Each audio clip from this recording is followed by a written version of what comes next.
Hi everyone, and welcome to lesson 2 of our free live course. You're very, very welcome. We're starting about 5 minutes early, as always, just so that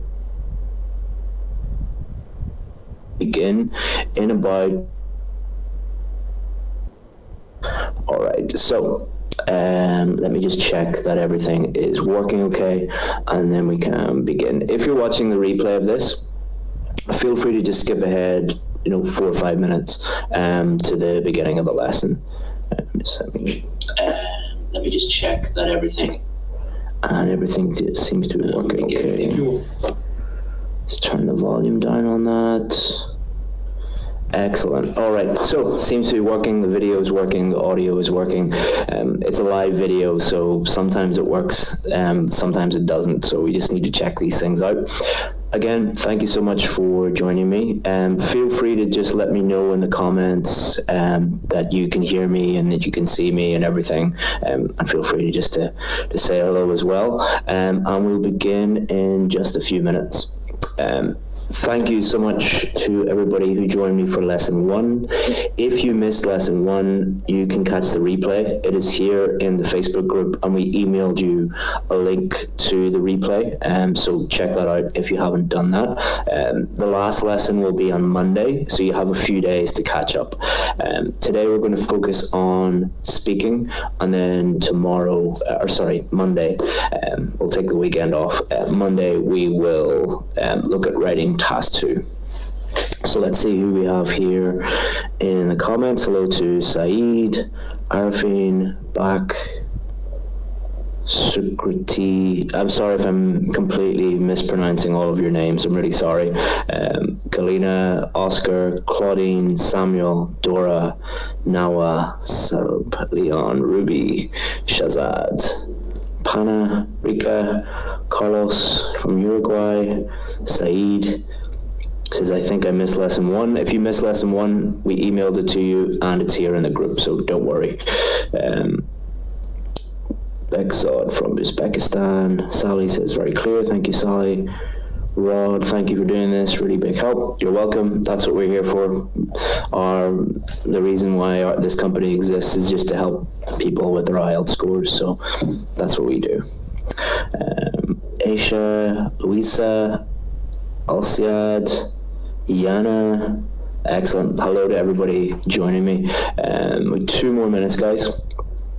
And yesterday, I think we had 2,500 people who were live, and that's the biggest IELTS class ever in the history of the world, I believe.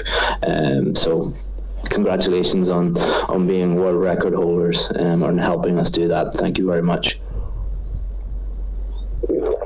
Okay, beginning in a few minutes, guys. And again, apologies.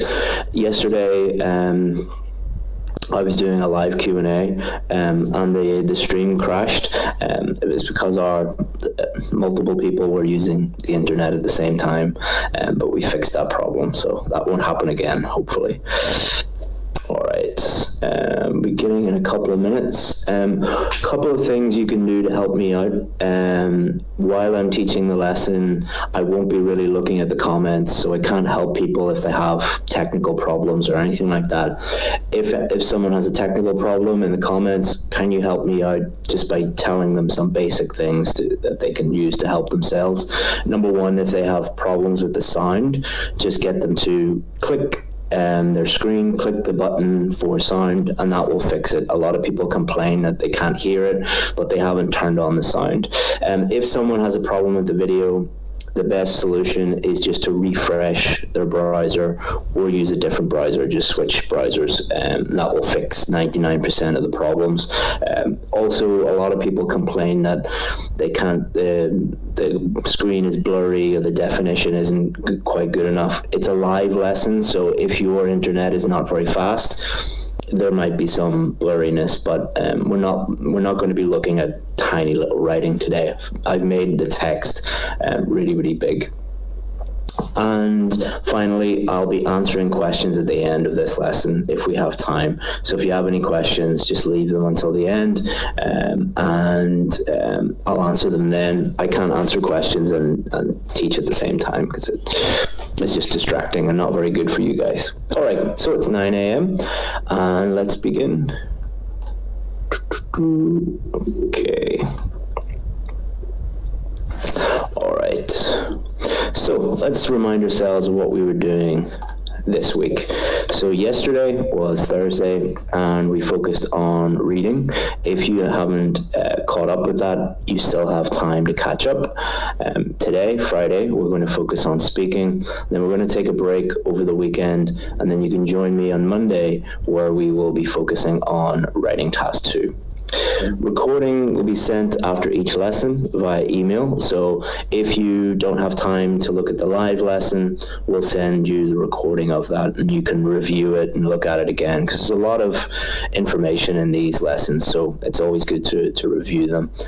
But all lessons will be deleted at the end of next week. That's to encourage people to do the tasks and watch them.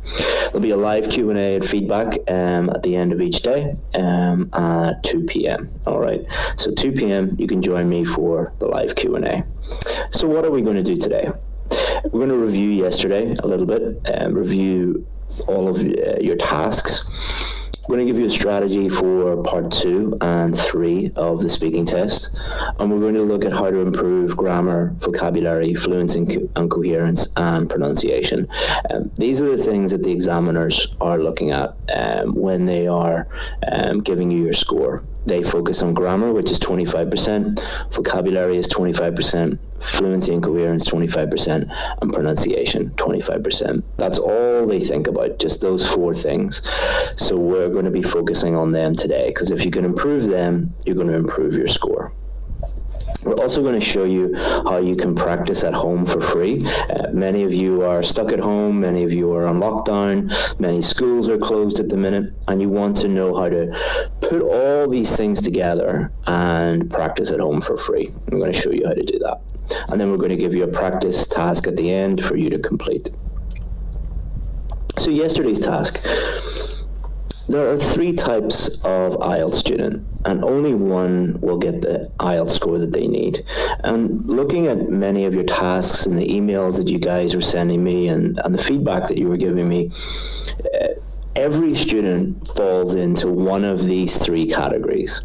And based on how you felt about yesterday's task tells you which type of student that you are. But only one type of student out of the 3 will pass, but luckily you can change from one category to the other. So the first type of student was, I didn't get them all correct and I'm not good enough and I'm going to fail. So many of you did the task yesterday and you got some of them wrong, and what you were saying was things like, I'm not good enough, I'm going to fail, da da da da da. So this first student, when they get something incorrect or they fail at something, they blame themselves and they see it as evidence that they're never going to pass. And this type of student will never pass. Student B, the strategy didn't work. It's not good enough and I'm going to fail. This second type of student doesn't blame themselves. They blame everything else other than themselves. They'll blame strategies, they'll blame their teacher, they'll blame IDP, they'll blame British Council, they'll blame the IELTS test. This type of student will never pass because they don't take responsibility for their own performance. They blame everybody else. I'm sure you know other people in your life who behave that way. Never works out well for them. Student C, I didn't get them all correct. I need to learn from my mistakes and then I'm going to pass. Which student, A, B, or C, do you think is going to pass? And which student, A, B, or C, are you? If you believe that you're never going to pass, you never will. If you blame everybody else and take no responsibility, you never will pass. But student C, they take responsibility, they don't blame anybody, and they see each mistake as an opportunity to improve. These students always pass eventually. But the good news is, if you are student A, you can become student C. And if you're student B, you can become student C. Stop blaming everybody else. Stop thinking you're not good enough. You are good enough. You just need to learn from your mistakes, and then you'll pass. And we have helped We've more IELTS success stories than any other online or offline school in the world. So we know what we're talking about. And this is the most important thing. Mindset is actually more important than your English level, your IELTS skills, all of these things. It's very, very, very important.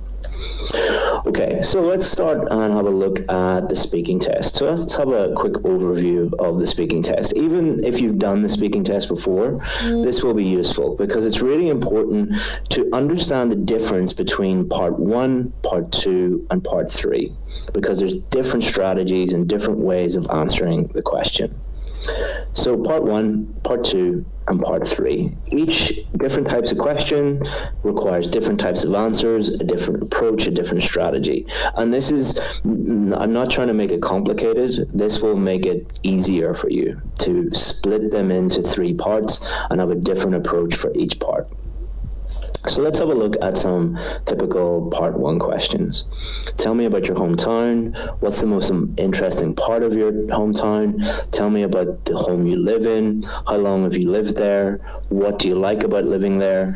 So these are typical part 1 questions. They're all about you, all right?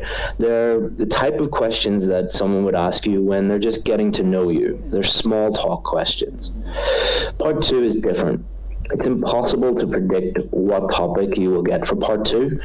Don't try and predict and make prepared answers for part 2.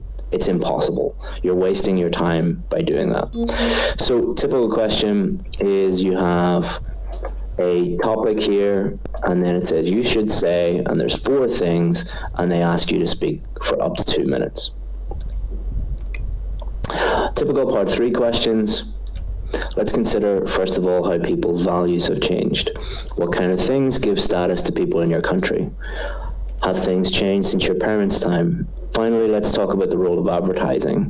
Do you think advertising influences what people buy? So these are different questions. Again, these are more abstract questions, which require a different approach. So 3 sections, 3 different styles of answers. Part 1, normal, familiar topics that require a short answer.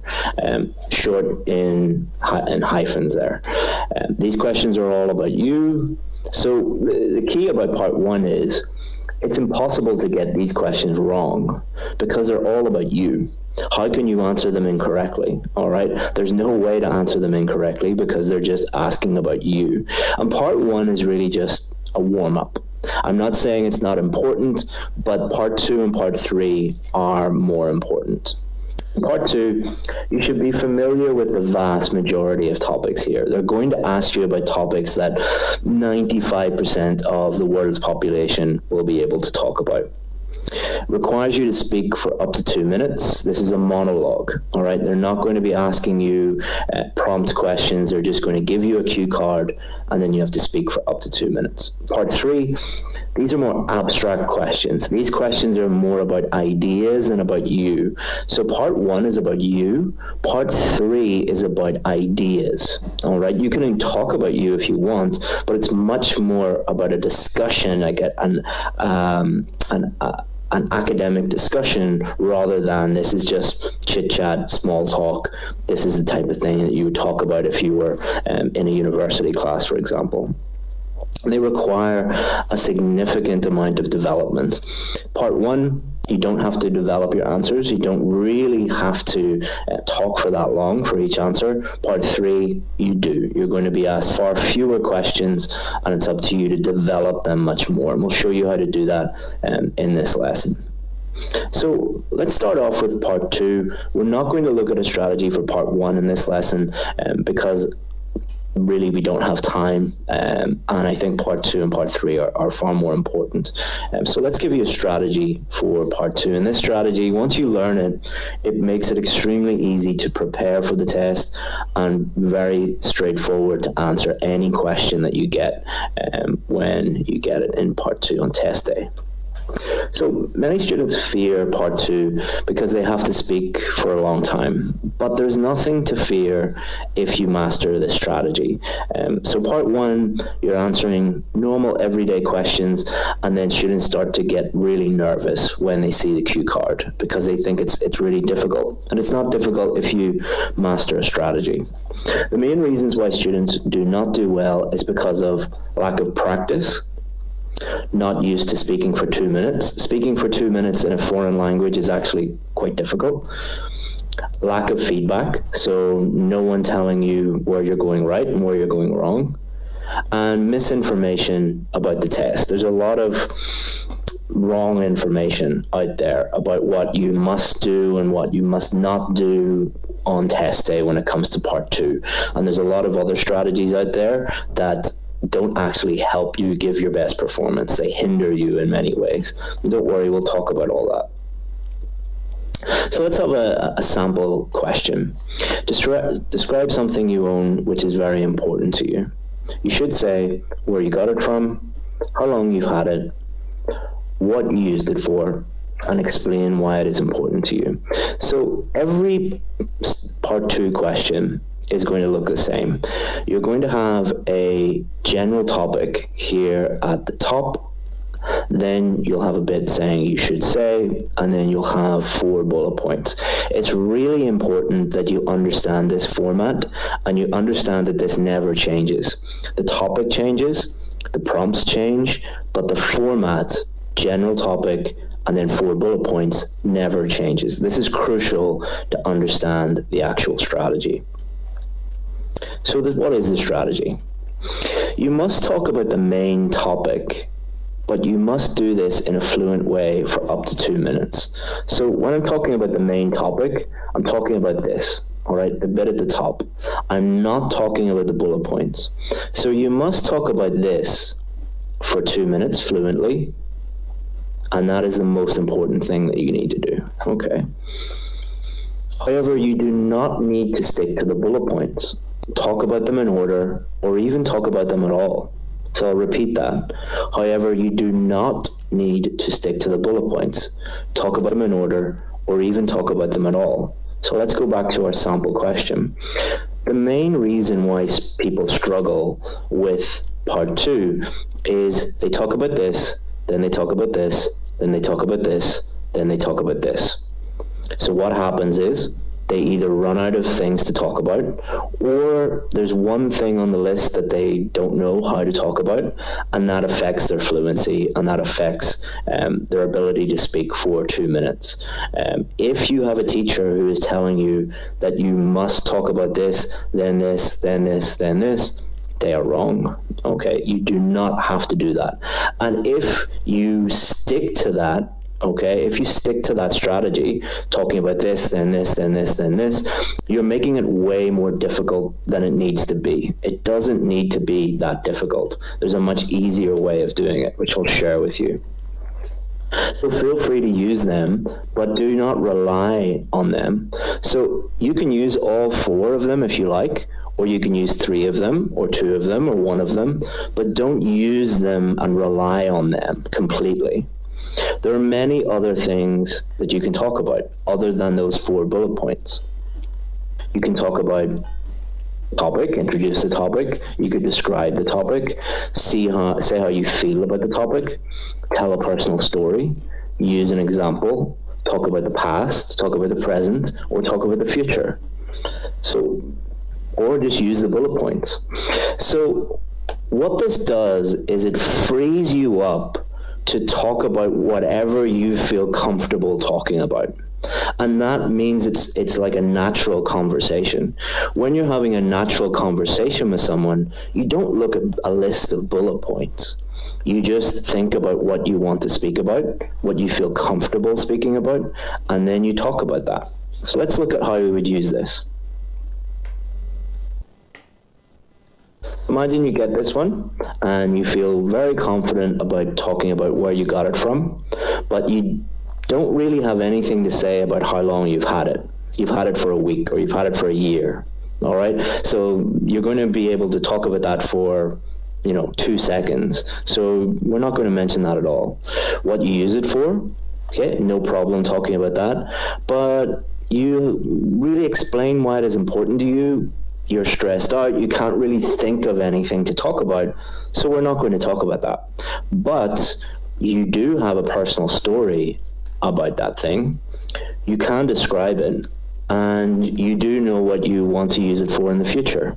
So you're going to talk about bullet point number 1, bullet point number 3, and then you're going to add these extra ones in because you feel very confident and comfortable talking about these. And you might not even get to talking about the future. But what it does is it means that you have many different things to talk about.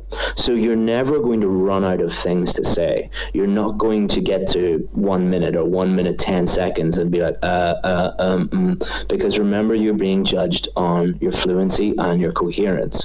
Fluency means that you can speak naturally at a natural pace for up to 2 minutes, and coherence is, did you actually answer the question?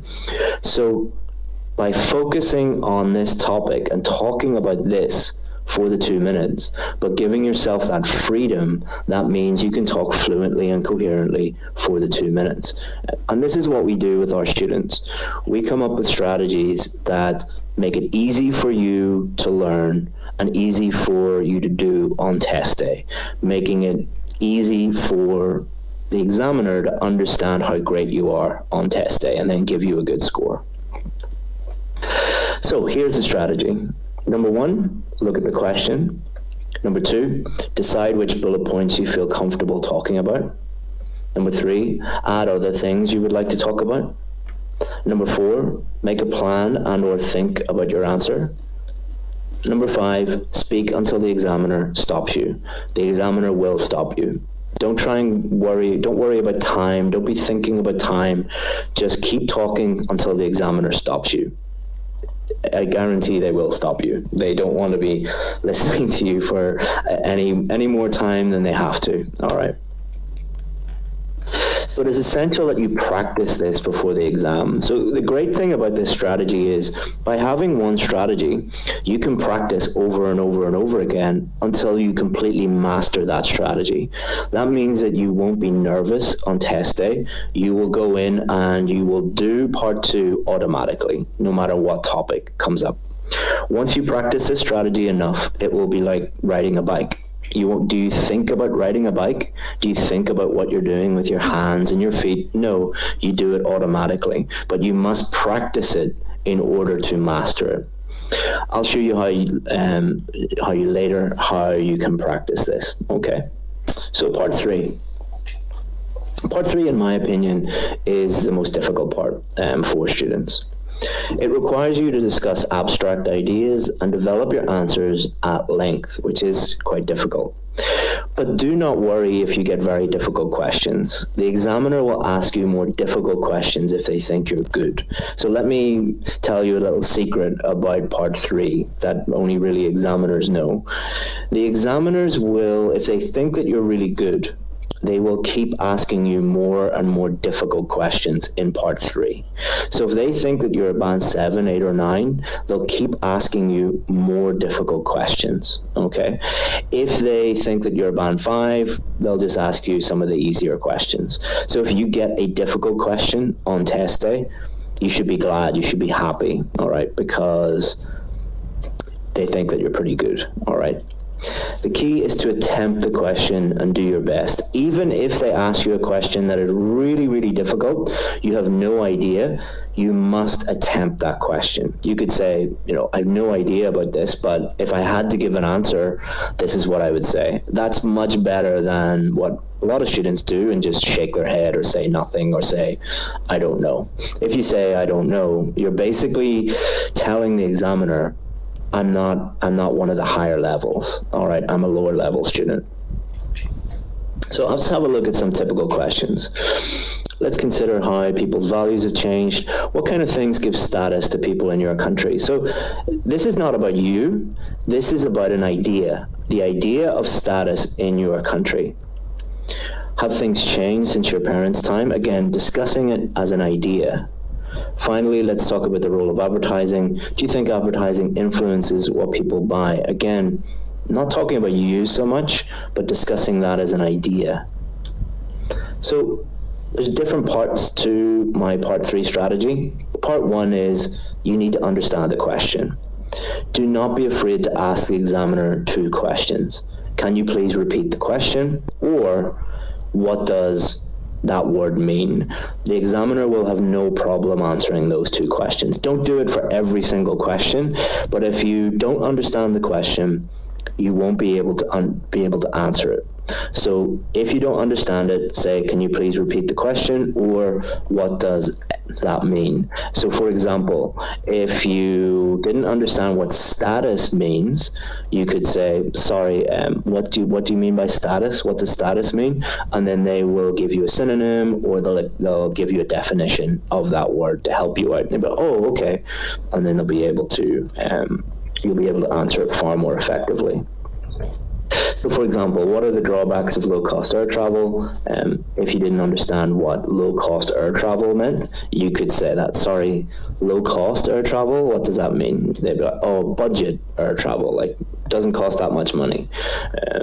And then you'll be, oh, okay, and you'll be able to answer that one, okay. But if you didn't ask that question, if you didn't understand what low-cost air travel meant, you wouldn't be able to answer the question, because you can't discuss drawbacks of something if you don't really understand what it is, all right? So strategy number 1, make sure you always understand the question.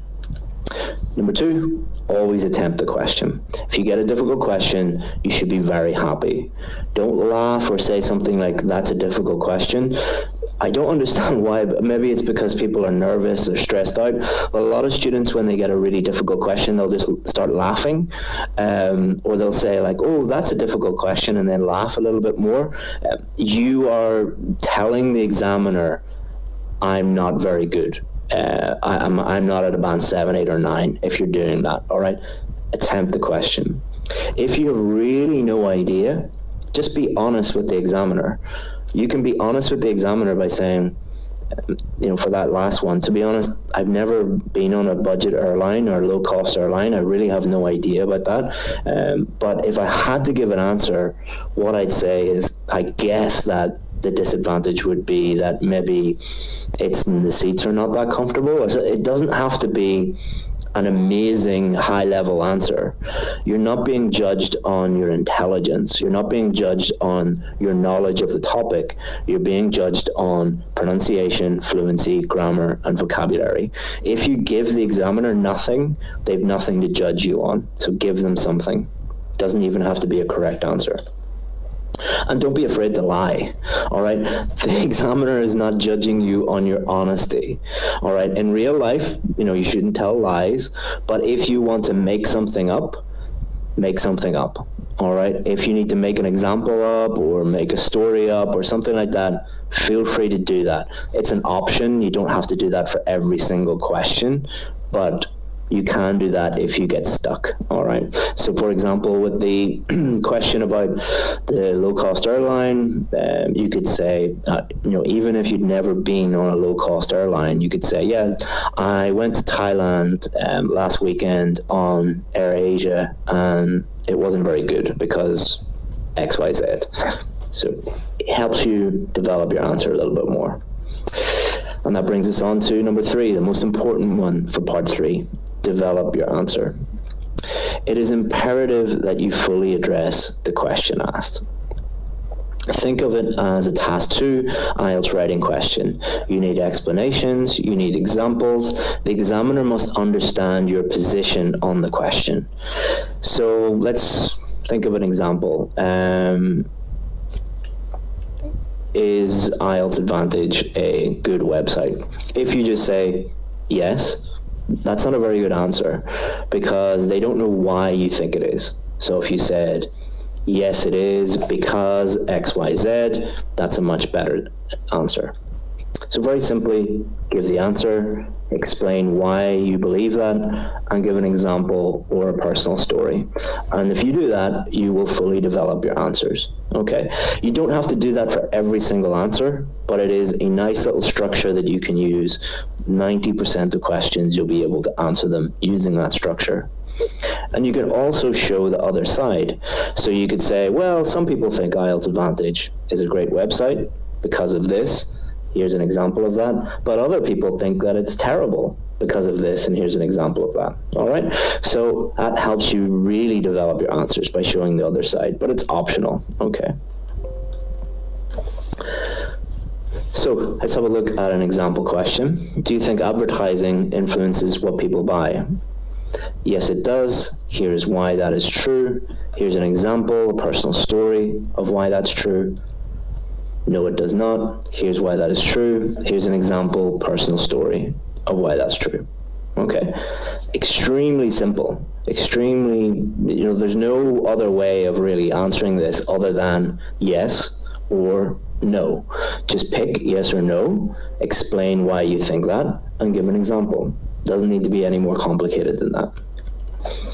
You can also combine these two by saying, some people think yes, here's why they think that, here's an example of that. Other people think no, here's an example of that, here's an explanation of that. Okay. Let's have a look at putting this all together. So, some would say that it does because companies spend billions every year on advertising. This is the answer. Explanation: if it didn't work, they wouldn't spend so much money on it. For example, Coca-Cola has billboards and TV advertisements in every country in the world, and most people choose Coke if they want to buy a cola. So, answer, explanation, example. Other side now. However, others would disagree and say that it doesn't influence what people buy because there are thousands of smaller brands that have no advertising budget and they do just fine. I buy my clothes from a small charity shop, which obviously doesn't spend too much money on ads. So I'm giving a personal story at the end of that. So you see how I've fully developed that answer by just following a very simple structure. Yes, explain, example, no, explain, example. Don't stick to one strategy rigidly for part 3.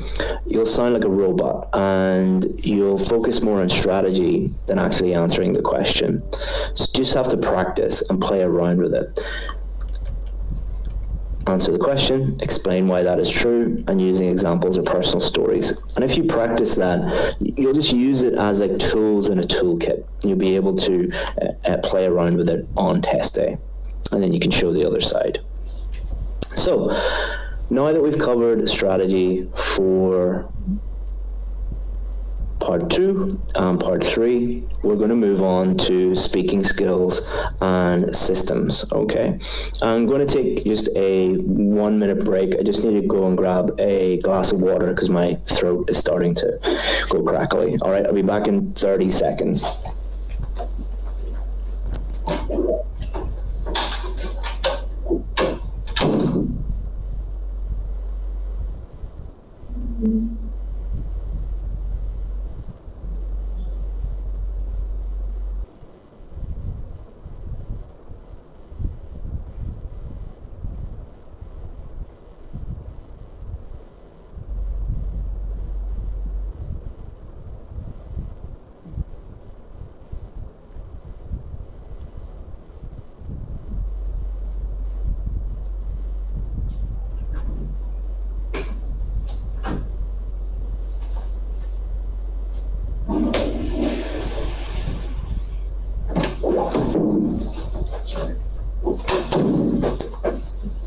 Okay, I'm back. Thanks for waiting. So we're going to look now at fluency, pronunciation, grammar, and vocabulary. The reason why we're looking at these 4 things is these are the 4 things that the examiner is thinking about. These 4 things and these 4 things only. So what should you focus on? You should focus on these 4 things and these 4 things only. All right. You don't need to focus on what you're going to wear, or how you greet the examiner, or how you shake their hand or anything like that. They don't care about that. They just care about these 4 things. So let's start off with fluency. Fluency does not mean speaking quickly. I don't know why many students believe this, but it is a common misconception that all you have to do is speak really quickly and you'll get a high score. This is not actually true. It means speaking naturally without unnatural pausing, hesitation, or repetition. All right, so that's all it means. Speaking naturally without unnatural pausing, hesitation, or repetition. The key words there are naturally and unnatural. Listen to any native English speaker speaking. They will pause from time to time. They will hesitate from time to time. They will repeat things from time to time. That is natural, okay? So it's totally fine to have some pausing, some hesitation, some repetition, because that is natural, all right? What the examiners are looking out for is unnatural pausing, lots of pausing, lots of hesitation, lots of repetition, because the person is struggling with 1 or 2 areas. And most people have poor fluency for 2 reasons. It's really important that you understand these 2 reasons so that you can work on them and avoid them. There's only really 2 reasons why people pause or hesitate. One is language. You're uncomfortable with the language. You're trying to search for the correct vocabulary or the correct grammar, or you haven't had enough practice. Or content. Content-related hesitation is when you're trying to think of the correct idea, all right? You can't think of the correct thing to say, which is different from vocabulary and grammar. Okay, it's really important you understand the difference between content and language. Language is vocabulary and grammar. Content are ideas, what to say. Both can cause big problems. Let's start off with content, because it's the most common reason, actually. Think of your brain as a computer. The part that deals with speech and language is just like your operating system, your Windows or your iOS. If there are too many programs open at the same time, your computer slows down. So if you go into the test and you're thinking about pronunciation and fluency and grammar and vocabulary, but you're also thinking about, I'm trying to think of a great idea, what does the examiner want to hear? What about this idea? What about that idea? Everything slows down. Your computer, your brain, your speech centers slow down, and that affects your fluency, of course. You do not get extra marks for impressive ideas, so why worry about them? I'll repeat that. You do not get extra marks for impressive ideas or intelligent ideas or good ideas. There is nothing in the marking criteria which says students get extra marks for having good ideas. They just don't exist. So why would you worry about them? So just like shutting down some programs on your computer or shutting down some tabs on your browser, shut down the ideas one. Don't worry about impressive ideas. So do not overthink your ideas. Just speak naturally, all right? And let's move on to fluency problems with his language. Thinking about grammar and vocabulary will cause fluency problems. So if you are trying to be a perfectionist and you're trying to think of perfect vocabulary and perfect grammar, or you're trying to think of grammar and vocabulary you're not comfortable using, especially vocabulary, people trying to use vocabulary, big words that they don't know how to use, it's going to lower your fluency. The more you think about grammar and vocabulary, the more likely it is you will have fluency problems. And there are 2 solutions to this, simple solutions. Number 1, improve your grammar and your vocabulary. So the more hard work you put in before your test on grammar and vocabulary, and particularly speaking not reading grammar and vocabulary or listening to grammar and vocabulary, but actually speaking and making mistakes and learning from those mistakes, you're going to dramatically improve your grammar and vocabulary, which will also improve your fluency.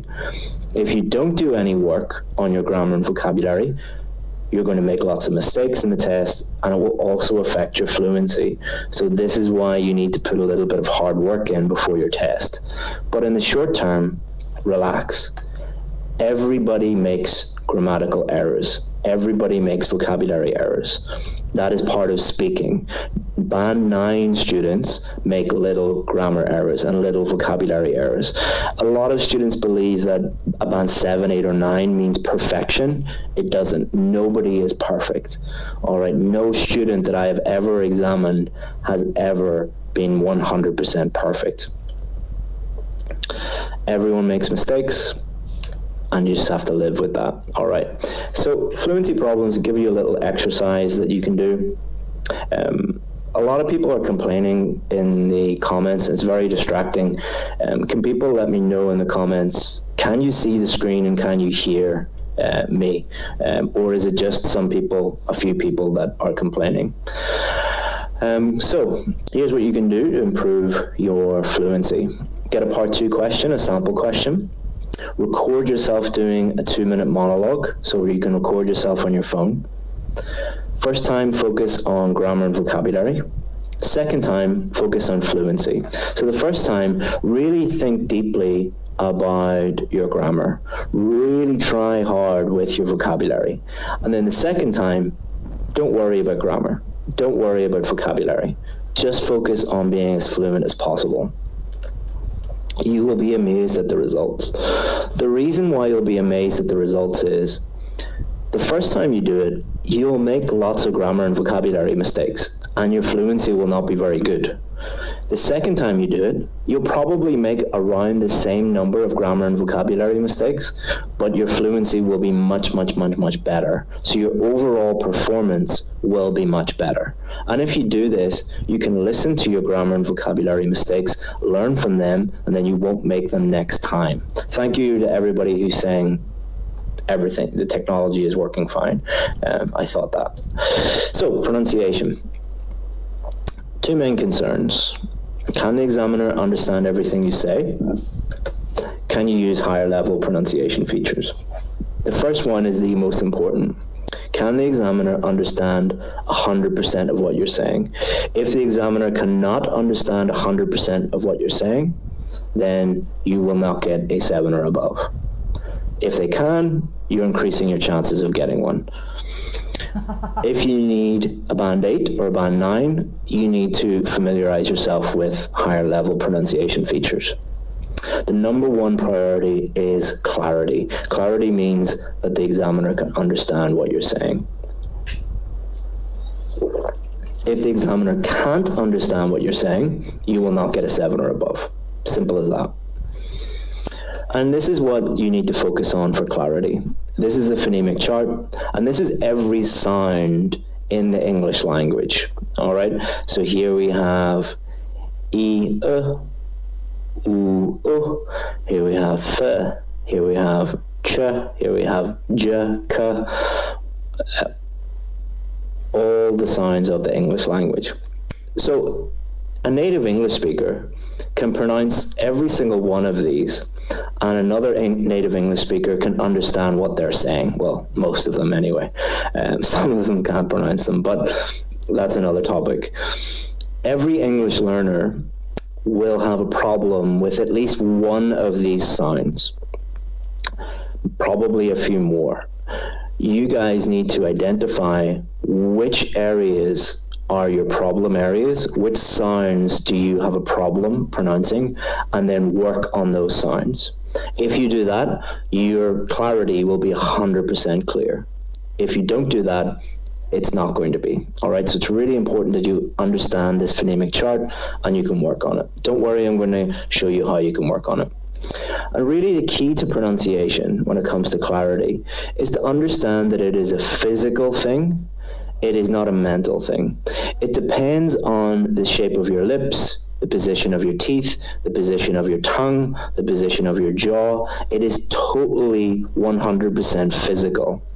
So improving your pronunciation is like going to the gym and training. It's training physical muscles in your body. That's all it is. Think about what pronunciation is. It is just pushing air out of your mouth and making a shape with your mouth in order to change the sound of that air. Okay? So think of it that way instead of looking at a book. You're not going to improve your pronunciation by looking at a book. Higher level pronunciation features include word stress, sentence stress, intonation, connected speech, and I could make a whole course just on these. All right. For now, I just want you to Google later in this lesson, after the lesson when we're done, Google IELTS pronunciation guide. I've created it. It's on IELTSadvantage.com, and it'll give you all the information that you need to improve your pronunciation. We don't have time to go into detail on all of those things right now, but after the lesson, if you just Google this, it'll take you to a free guide on the website. Let's finish up with grammar and vocabulary. You do not get extra marks for using every complex tense or grammar structure. That is not how you improve your score. You don't get extra marks for using really complicated grammar. You get extra marks for clearly communicating with the examiner, using grammar clearly. You should see grammar as a tool that will help you clearly communicate with the examiner, not a trick to help you get extra marks. There are two things you need to consider: range and accuracy. Grammatical range. What do you normally do on the weekend? What did you do last weekend? What's the best thing to do in your hometown on the weekend? What will you do this weekend? How has what people do on the weekend changed in recent years? Should people spend time with their friends or family on the weekend? If you could do anything this weekend, what would you like to do? So I'd like you to look at each of these questions and think about what grammar, what tense, or what grammatical structure you would normally use to answer these types of questions. What do you normally do on the weekend? Probably you're going to use simple present. What did you do last weekend? Probably past simple. What's the best thing to do in your hometown? Probably going to use superlatives and comparatives. What will you do this weekend? You're going to use I'm going to or I will. How has what people do on the weekend changed in recent years? You're probably going to use maybe present perfect. Should people spend time with their friends or family on the weekend? You're going to be giving your opinion. If you could do anything this weekend, what would you like to do? You're probably going to be using a conditional structure. So just by answering each question naturally, you are naturally going to use a range of grammar. So this is what you should be doing. Just answer the question. And if you just answered each of these questions naturally, you would use a range of tenses and a range of grammatical structures. But what most students do is they go into the test and think, I need to use 17 different tenses and all the conditional structures and in one answer. That's not how people speak, and that's not how people use language. Use grammar as a tool to naturally and clearly answer the question, not go in and think grammar first. Think, how can I use grammar to help me answer the question? And the examiners will also be listening out for your use of different tenses and different grammar structures in response to these questions. Because if you say, what did you do last weekend, and you don't use the past tense, you're indicating to the examiner you don't know how to use the past tense. If they say, what will you do this weekend, and you don't use future structures, you're indicating to the examiner that you don't know how to use future structures. So each question gives you a clue as to the type of grammar that they're looking for. Okay. So range takes care of itself. You will be asked so many different questions. The key is to identify the grammar structures you need to use and then give them to the examiners. It doesn't need to be any more complicated than that. Accuracy is a much, much, much bigger problem. The examiner will be listening for the number of errors you make. That is the biggest problem when it comes to grammar. So common grammar errors are articles, prepositions, tenses, countable, uncountable nouns, verb-subject agreement, infinitives, complex sentences, conditionals, and relative clauses. The key really is to identify for you as an individual what your individual weaknesses are. Some people will have a problem with articles. Some people will have a problem with conditionals. Some people will have a problem with tenses. Some people will have a problem with relative clauses. You need to identify what your particular area of weakness is and then work on that and turn that into strengths. But it's essential that you reduce the number of errors in your sentences. You should be aiming for more than 50% of your sentences to have no errors at all. Again, let me tell you a little secret about how the examiners think about grammar. To get a 7 or above for grammar, most of your sentences need to have no errors in them whatsoever, no grammar errors in them at all. That should be the level that you're aiming at. How can you do this? You can do it the slow way, or you can do it a faster way. So the slow way, do it all yourself, listen to your practice sessions, identify your own mistakes, and do your own research and teach yourself. So that's the slow way. The great thing about the slow way is it's 100% free, which will help a lot of you out. The faster way, have a professional listen to you, identify your most common errors, learn from a specially designed course, and have your progress checked. This is a much faster way, but it costs money. If your car was broken down, would you fix your own car, or would you take it to a mechanic? If you had a problem with your tooth, would you fix your own tooth, or would you go to the dentist? Up to you, depending on your financial circumstances. Let's move on to vocabulary. This is the last part that we're going to deal with today. So a lot of misconceptions. You must use advanced or complex words to get a high score. That's not actually true. You must use idioms regularly. Not actually true. You cannot repeat any words. Again, not true. You should learn lists of academic words. Again, not true. And you should learn lists of words related to common topics. Again, not true. Let's look at each of these individually. You must use advanced or complex words. 95% of speech is using simple words, no matter how high level you are. Band 9 students, 95 to 99% of their words are simple words, because that's how people speak. It is impossible to just use big words to speak about anything. So by trying to use advanced and complex vocabulary, you're going to make lots of mistakes, which will lower your score. You must use idioms regularly. People don't use idioms that often. Listen to how real native English speakers speak to each other and count the number of idioms in 5 minutes of them talking. Probably none. Maximum 1 or 2. So by trying to use idioms all the time, you're going to make lots of mistakes, and it's inappropriate to use that. You cannot repeat any words. Try and talk for 10 minutes without using the word and more than once, or the word because more than once, or the word the more than once. It's impossible. So any teacher who is teaching you that you cannot repeat any words is making your life very, very, very difficult. Academic words, the speaking test is not an academic test. It is testing your ability to just speak normally, not in an academic way. And you should learn lists of words related to common topics. Number 1, there are no common topics for part 2 and part 3. They don't exist. And if you learn lists of words, you will not be able to use those words. It's not about memorizing, it is about using. It's not a memorization test, it is a speaking test.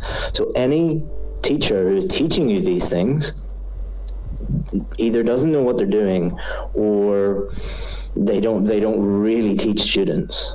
Because if you teach students and you teach them these things, you see that they make no progress whatsoever. We do nothing but just teach real students every single day. So we only teach things that actually work. So how to improve? Actively listen and read. You should be listening and reading the English every single day. Note down any new words. Learn them 100%, as we talked about yesterday. See lesson 1 for that. Think about synonyms, think about pronunciation, collocations, example sentences, and take risks using your new words and note your mistakes. Treat mistakes as opportunities for improvement, and then review them regularly. If you do that, you'll be able to use those new words. It's not a memorization test, it's a speaking test.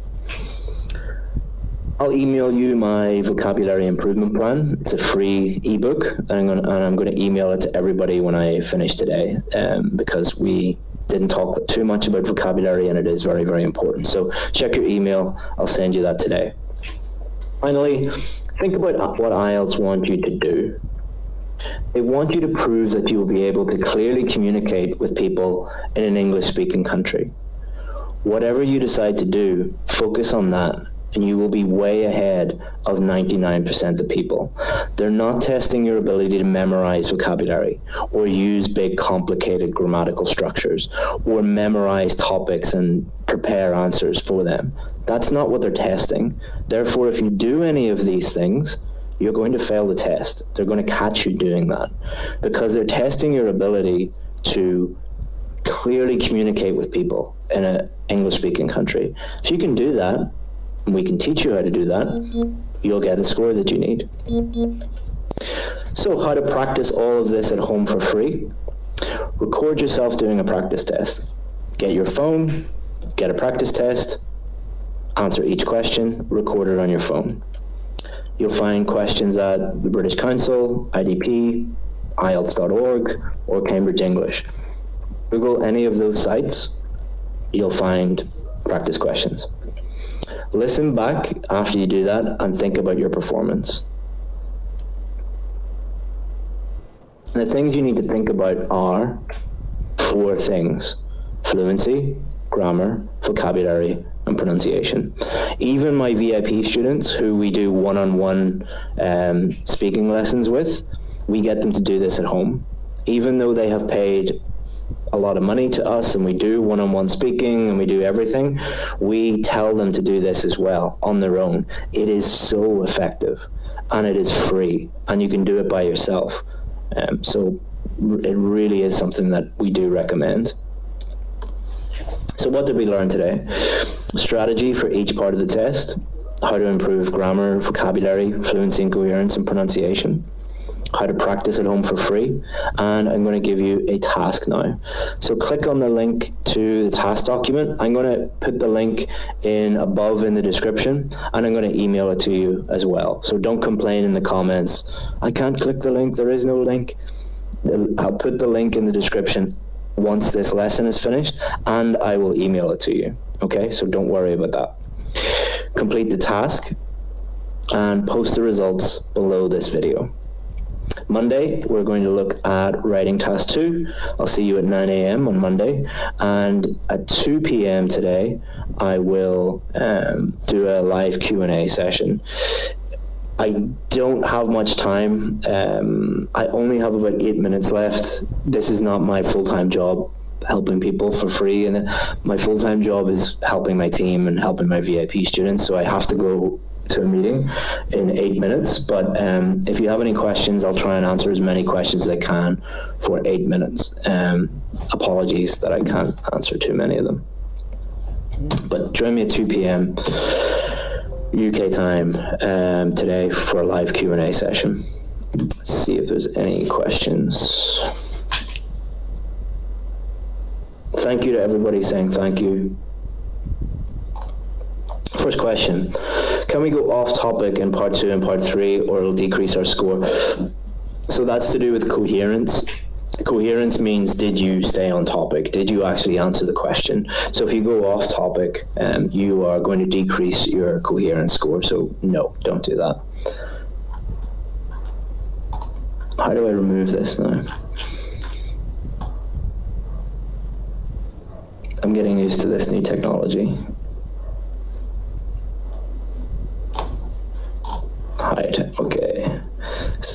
if we have another question. How to become your VIP student.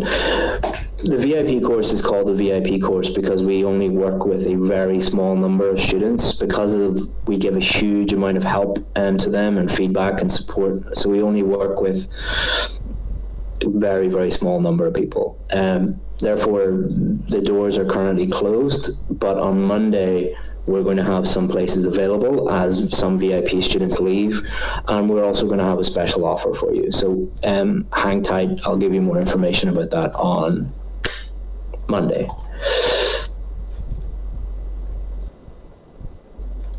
Let's see, next question. I have a problem in pronunciation, so how can I do? What did I say in the lesson? Google IELTS pronunciation guide, and it'll take you to a full guide on our website. It'll show you exactly what to do. What is the time limit for part 2 and part 3?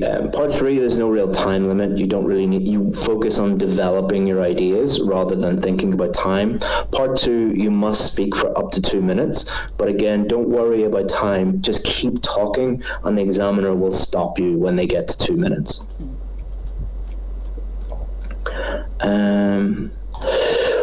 What should we do to get rid of nervousness on test day? Prepare. If you prepare properly and you know that you've done everything you need to do to get the score that you need, you're not going to be nervous. So let's say you become one of our VIP students. The very first thing that we tell our VIP students is don't book the test. Do not book the test until we tell you that you're ready. We totally prepare them so that on test day, they know that they've done 100 speaking tests. And they've done it again and again and again, and they've identified their weaknesses and they've improved those weaknesses, and we've told them that they're going to get the score that they need. Those students are not nervous. The students that are nervous are people that do no preparation and they know that they're going to fail. So don't be one of those students.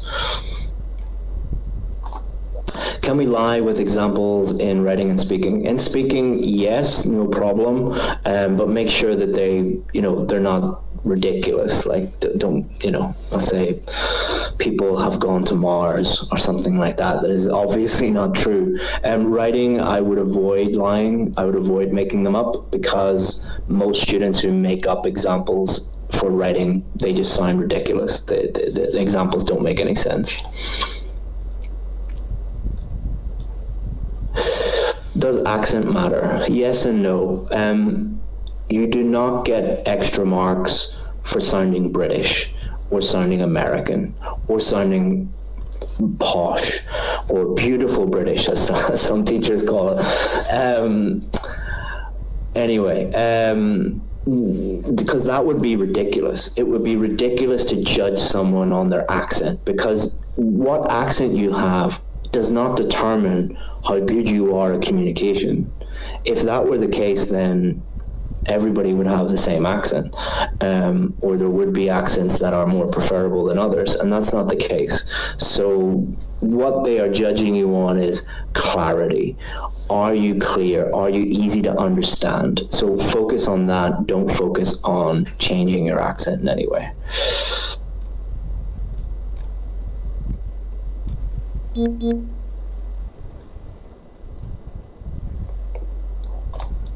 What are the most common mistakes that are made?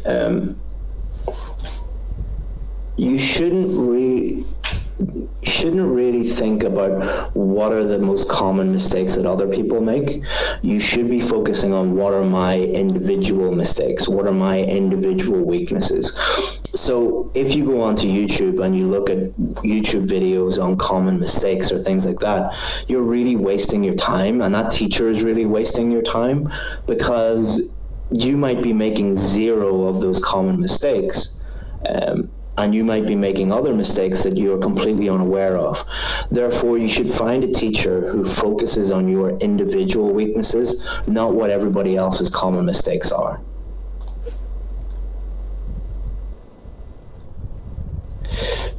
What is the idea is to get out from if I'm stuck with the cue card? See the strategy in this lesson. Go and check that out. It's designed to answer that question.